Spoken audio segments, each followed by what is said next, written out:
it, it was awful, a very terrible feeling for me to see how the miners were being treated.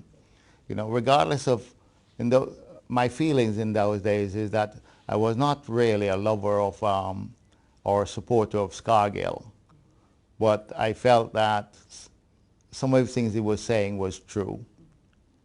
It's just the way he went about doing things.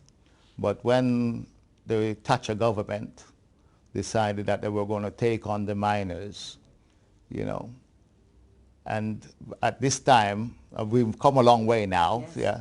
At this time, I was living where I'm living now, in Wormsworth. And I used to go walk down to the back to catch the bus. And you used to see all the vehicles coming with all the police, and they look very military, right? And I have a military eye, so I mean, they look very military to me. And it was very scary to see. They'd be going up to Edlington? They were going up to Edlington, yeah.